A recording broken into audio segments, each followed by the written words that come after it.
Today we're going to be talking about vegetables and specifically how to cut them, since that's your starting point for whatever it is you're making. So we've got a representative here from many of the different vegetable categories.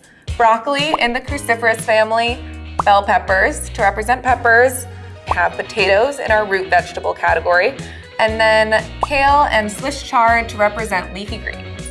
Learning how to cut vegetables properly will save you a lot of time, stress, and cleanup, and that's especially true with broccoli. If you have any leaves on your broccoli, you can go ahead and get rid of it first. Now I'm going to slice off the end and discard it. I actually like to hold the stalk as I cut off the florets because it gives me a little bit more security. Now we're going to trim off the florets. We're not ever going to touch our knife to the very top of the broccoli because these are the little parts that will go all over your cutting board and create a mess.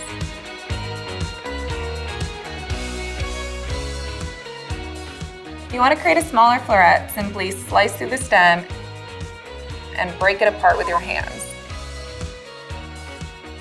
The stalk of the broccoli is just as great as the florets, and it's also very nutritious, so don't get rid of it if you're cooking.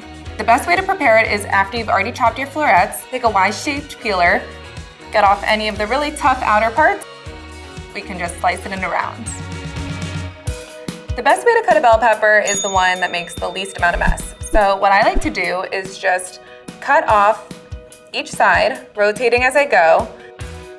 And when I'm down to the last side, I can flip it down, slice it off, and then you're left with all the seeds in one place. They're not all over your cutting board. And then you'll see we still have some white membrane in here, so I'll sort of shave those pieces off with my knife. Once you've seeded your pepper, it's time to slice it into strips. So a big thing here is you want to slice on the non-shiny side. So not this side, but this side. Because it's a little rougher, it's not as smooth, which will actually make it easier to slice and less likely that your knife will slip off.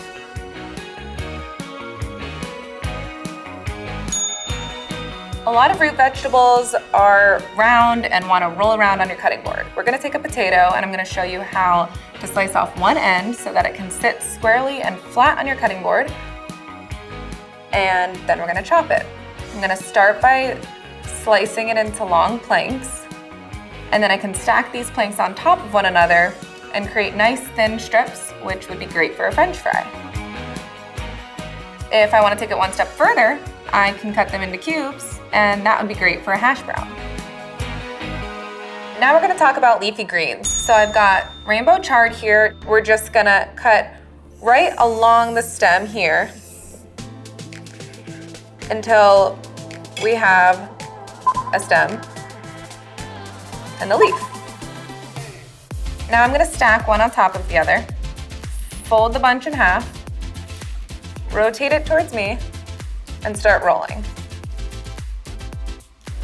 And then use our claw and chop, chop, chop, chop, chop.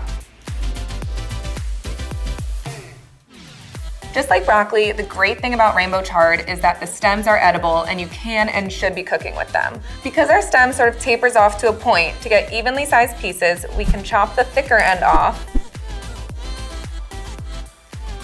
and slice that in half. And now we can just chop.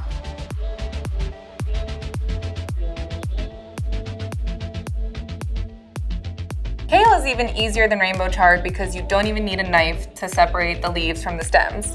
So really, at the starting point of the leaves, we can start to kind of tear away, and then we can grasp it firmly, pull it. Let's replay that.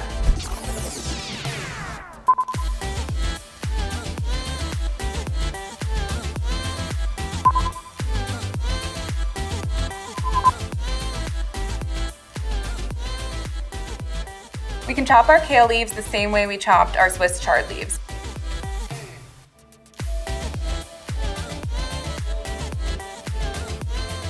Now that we've learned these basic techniques, you can apply them to almost any vegetable. And honestly, the best way to get better is just to practice.